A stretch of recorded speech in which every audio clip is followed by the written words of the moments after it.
What's up, people? Welcome to episode 44 of Stack Sats or Die Trying. That's right. This is the Derek Coleman episode. Yeah, DC was that guy back in the day. If you know, you know. But listen, man, this is going to be a quick episode, but it's one that's very, very important. It's 2025, and like I said, we're going to do a lot of teaching in 2025. But we're going to talk about cold storage. I'm not going to, go into my favorite cold storage wallets. That's an episode that I'm still working on because I'm testing out a couple other cold storage wallets before I jump on and give that video. But I'm gonna tell you exactly what prompted this. First of all, shout out to my brother Coach Carter, real estate Coach Carter on IG. He had put up a post the other day, and this was in reference to everything that's going on in the Palisades in California. And my heart goes out to everybody out there, man. This is heartbreaking to see. I've actually donated some money and some things just to try to, help in any way possible. I don't have any family or anything out there. I do have some friends out there who lost, who lost things within those fires. But it's heartbreaking to see. But it prompted a lot of questions about insurance, real estate, land. A lot of different questions are coming up in the spaces that I operate in. But this question from my brother, real estate Coach Carter, and I'm going to put it on the screen so you can see exactly what it is I'm talking about. He says, how many Bitcoin wallets burned up in the Palisades? And I did respond to this on IG as well as his Facebook page and gave my perspective. But I thought that it needed a bigger conversation that I was going to bring to the pod that'll live out there forever so people can get a better understanding of how Bitcoin actually operates. Because I saw some of the comments and questions within the post, and it made me realize that, I'm in my bubble, the Bitcoin bubble. A lot of people aren't in this bubble, so they don't even understand how it works. So let me explain how it works. Something else I saw on Twitter. Now, this guy was just trolling, but I'm going to read it nonetheless because I thought it was, interesting. And I was running to his comments, and then I read his second comment. But here's what I mean. And this is from, Teddy Bitcoins. He says, a friend of mine who lives in the Palisades, California, was away in Dubai during the fires. He had over 100 Bitcoin in a hardware wallet with the seed phrase on a sheet of paper in his office. His housekeeper has informed him the house is burned down and he's devastated. Then his follow-up tweet right after that tweet says this. He keeps a copy of the seed phrase in his Dubai home as well. He's only devastated because his house burned down. I don't have R-word friends. I'm not going to read it out loud because I learned recently in 2023, I think it was, that you can't say that word no more. So, I respect people's right to not want to be called the R word. So I'm just going to call it the R word. With that being said, though, I think he was trolling, but I also think it's a teachable moment, right? Once he put the second tweet out and negated everything in the first tweet because his friend had his seed phrase in Dubai as well. If indeed that is a true story. If it's not a true story, it's hilarious. Because I know I'm not the only one who was running into his comments to talk trash. You know what I'm saying? We all was on our way running in there to talk trash. But the thing about cold storage is this. It's very powerful, but the Bitcoin itself doesn't sit on the physical wallet. So, of course, like I said, 2025. So what does that mean? More teaching. Your boy got a slide deck. Let's get into it. All right. And this is what I'm calling understanding Bitcoin cold storage wallets, right? So cold storage wallets are a crucial part of securing your Bitcoin. They provide a safe and offline method for storing your private keys, the essential element that gives you control over your Bitcoin. I repeat something that's imperative here.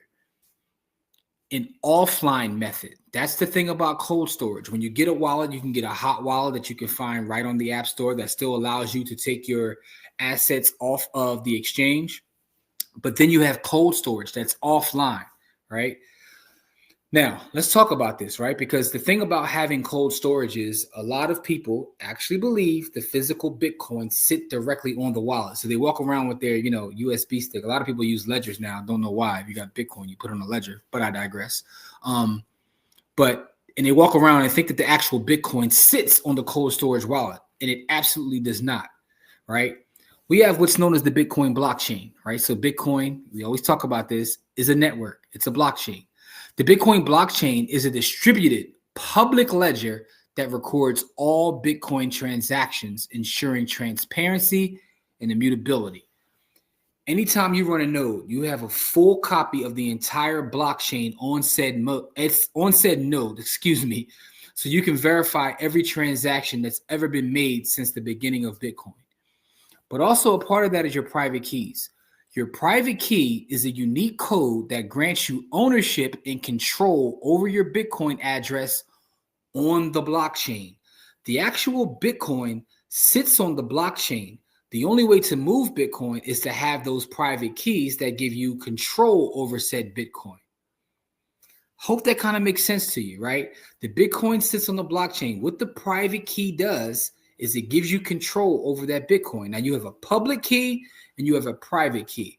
Your public key, the way to look at a public key, the way I always explain it is similar to an email. You can give people your public key. That's where they can send you value.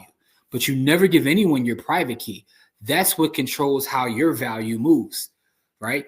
Public key, private key. Understand the difference between your public key and your private key.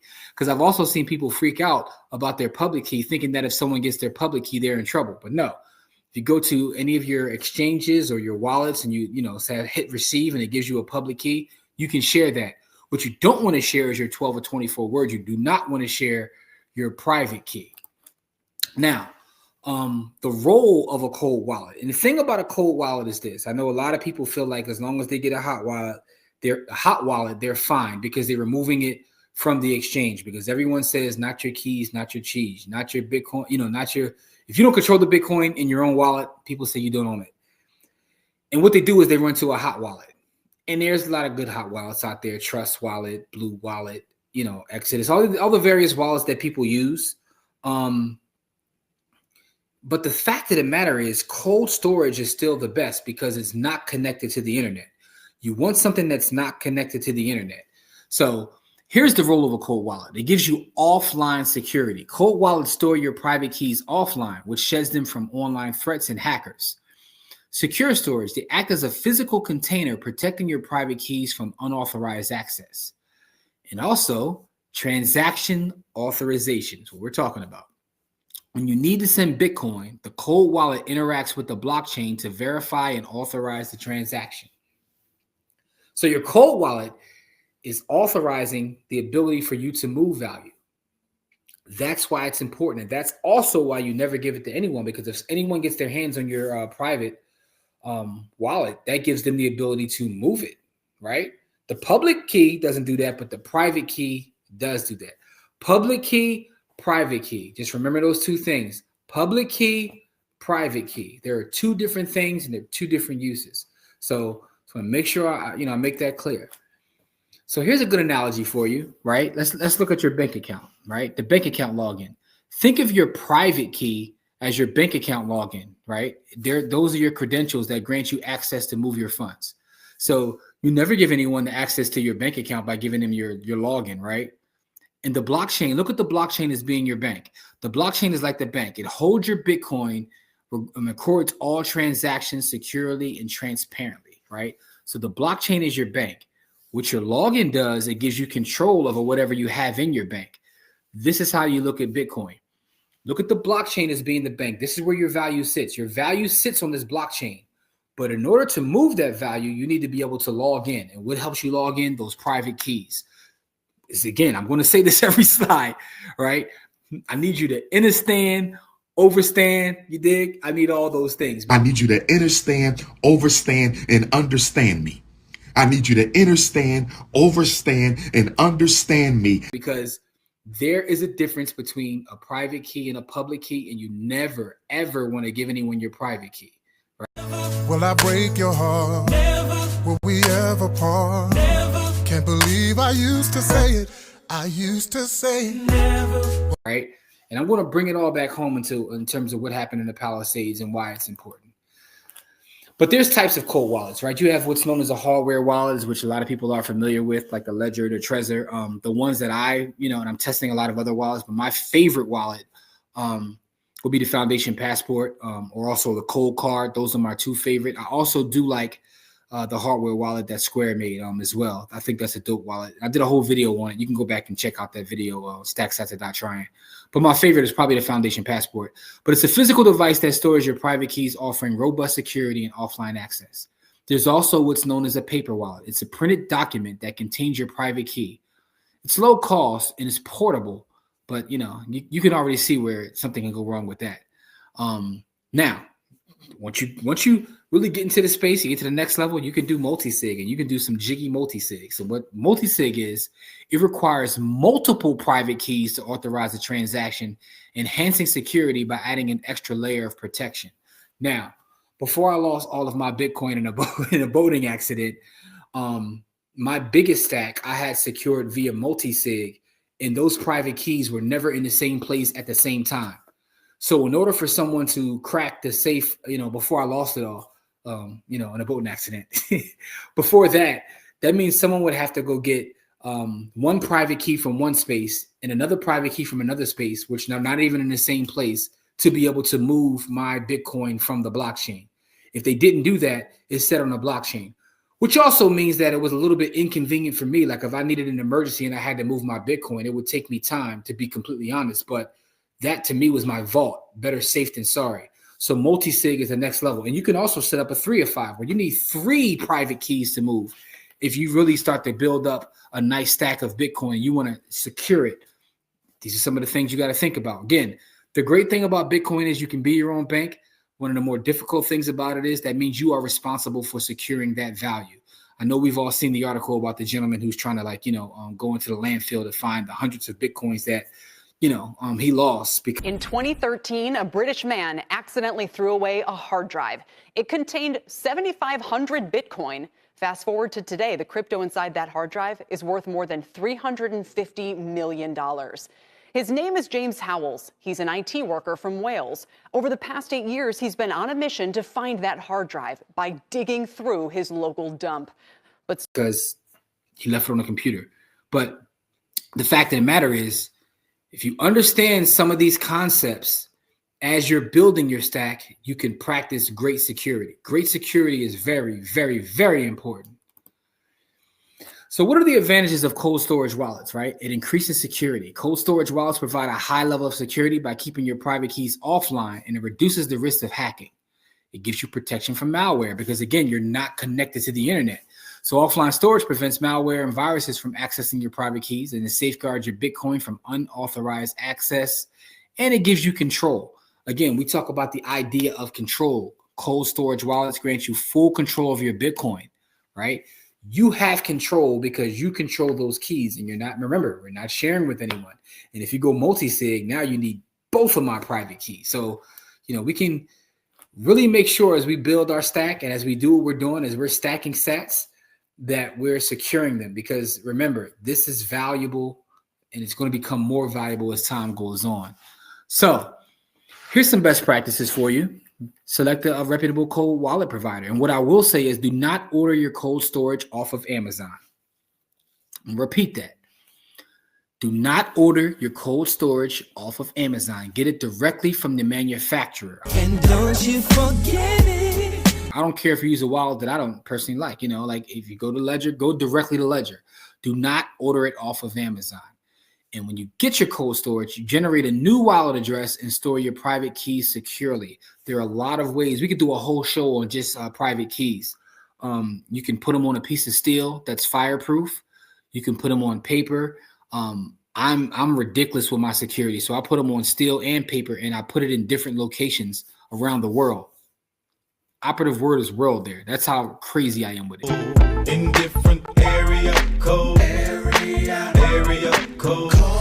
And by the way, I was telling someone this on our Sunday show. We do a Sunday show. Every Sunday we do a class. But I was telling some folks on the Sunday show that when it comes to, matter of fact, I don't know if it was Sunday or Friday. We do a Friday show too. But either way, here's the point I'm making. There's a book out there. It's called Bitcoin Billionaires, and it's about the story of the Winklevoss twins, or the Winklevi, as they were called in the Facebook movie, and how they became billionaires through Bitcoin. But when I read that book, my biggest takeaway from that book was how anal they were about their security, and it made me step my security up. I didn't go as far as they went. So let's just say you have 12 words. They were taking individual words and flying around the world and putting them in various safety deposit boxes. So in order for someone to kind of crack the code for them, they would have to know the various banks that they put them in and kind of rob each bank. So it's almost next to impossible to crack, kind of how they hid their things. But I say that to say that protecting your private keys is important, right? So you also want to, you just want to make sure you maintain a secure environment for storing your private keys offline. Remember, offline. Another word of advice, do not put them in your Google Docs. Do not put it in your iCloud. I see people do that and it drives me insane. Because now if someone hacks your Google Drive or your iCloud, right, which happens often, they got your private keys. They can go buy a wallet, put in your private keys. Now they have all your control of all your value. You want to tangibly have these private keys somewhere. Or you want to take it a step further. You put it in the 12 words. You memorize those 12 words. Again, I've seen the wildest things. I've seen someone like put code on their arm in the form of a tattoo that reminded them of their 12 words. So I'm not telling you to do that. But, to me, the average person can write them down multiple times and put them in different places. Like, you just want to make sure as you become a Bitcoiner and you start to stack that security is something that you're thinking about. Because it's cool to say I'm my own bank, but are you taking steps to secure that value? That's what we're talking about here. That's why I said this will be a short show, but it's a very, very important show for those that haven't thought about these things in their journey of becoming someone who stacks sats, right? Implement a secure backup strategy. I just want you to think about these things before you have to think about these things. You know what I mean? Offline security. Again, key takeaways from everything I talked about today. Offline security. Cold storage wallets ensure your private keys are safe from offline threats. It gives you control and it can give you a peace of mind. How does all of this relate to what I was talking about when we started with the Palisades, right? Because, the thing about your property, even if your property burned down, and again, I'm not trying to make light of anything that happened. But if you were a Bitcoiner and you went through this whole process and you had your private keys secured, not just on site, but off site somewhere else, once you get everything taken care of, you got to get taken care of. You crack open a wallet, put your 12 words in, and whatever you have stacked is there. You have full control over it. You don't have to worry about anything. It's your security, right? When I do talks a lot of times, I always talk about the idea of Bitcoin being the king of all assets because it is real estate. It is money, but also compared to insurance. That's a great insurance plan. A great insurance plan is the fact that I have control over some value that's not attached to the traditional markets, but also that I completely control. I completely control it, and there's nothing no one can do about it. You can't, so I think it's very important, but you have to understand because we read so many of the horror stories. It's why a lot of people are waiting for something like Wall Street to get involved in Bitcoin before they dip their toe by buying the ETF. And again, I'm not anti-ETF, but I think that it has a purpose. But I believe that even if you do invest in ETF, everybody should have a small stack. Not investment advice, educational, informational purposes only, all the good stuff. But if you have that stack and you've built up something significant, it gives you a sense of security. I go to sleep every night knowing that, regardless of what happens, I have these sats that are sitting on the blockchain that only I control. And only myself and the people that need to know in terms of, passing down assets, they know where to get the information from. They're the only ones that can access it. That gives me a peace of mind. I'm not trying to get too deep into it, but let's just say it's a lawsuit. Let's just say it's anything like good luck knowing where I have my things. That's if I had anything, because I lost everything in a boating accident, by the way. But I hope you guys have taken something away from this short episode. Shout out again to my brother, Coach Carter, for giving me the inspiration to make this video. But watching what's going on, and again, I see everything through the lens of Bitcoin. So this is kind of what I learned through watching everything in the Palisades in terms of people being prepared, because I am pretty sure that people did lose their Bitcoin because they weren't taking security as serious as they should have been. But again, Bitcoin is probably the furthest thing from their mind when they lost everything that they have. But it also could be something that can, save someone's life at this point, having value that's not, there. So anyway, man, hope you got something from this episode. Please give me some feedback. Let me know what you think about this episode. If you are a member of our village, right? And for those who don't know what I'm talking about in terms of the village, I'm talking about Black Wealth Rebels, by the hood and the finance rebel. Together we equal Black Wealth Rebels. We do have our own private group, which you can find at blackwealthrebels.com. Please join our village, because if you are a member of the village, you've already seen this video before it hits YouTube, because all members of the village get access to Stack Sats or Die Trying early in the week before it hits YouTube at the end of the week. And we also do a Sunday class where we talk about investing. So, pull up to our Sunday class, join the village. And we also have specific classes that are only for village members that will not air on YouTube, will not air on Facebook. You have to be a member of the village by going to blackwealthrebels.com to get access to this special stuff. I got a special Bitcoin 101 class coming for people who are just starting, things they should know. Some of what I talked about today will be talked about in that class, but we dig a lot deeper, go a lot further in terms of some of the things we talk about Bitcoin, in terms of theory, in terms of actual practice, in terms of places to stack, and different ways to use Bitcoin, where you can spend it, how you secure it, how you get it for free, all the stuff, man. So join the village at blackwealthrebels.com. Please leave me some feedback. Let me know what you think about this episode. Again, 2025, I'm going deep into my teaching bag, because this is, one of my many professions. You know what I'm saying? But I enjoy sharing information as I learn it, because I'm a lifelong student. So all the things that I share on here, I constantly study. Even if I feel like I know it already, I go back and always start from the beginning and make sure that my fundamentals are sound as a Bitcoiner, and as an educator. I always want to study. So I'm going to share it with you guys as I go down this journey in this rabbit hole. The rabbit hole gets deeper and deeper and deeper. But I love you guys. I appreciate all the support of Stack Sats and Die Trying. Give me feedback on whatever site it is, because I've gotten feedback on LinkedIn, Twitter, Facebook, YouTube, and I appreciate it all. Keep the feedback coming. I love you guys. Stay safe out there. And I'll see you guys on episode 45. But this has been episode 44, the Derek Coleman episode of Stack Sats and Die Trying. And, as we always say, stack sats or die trying. Peace.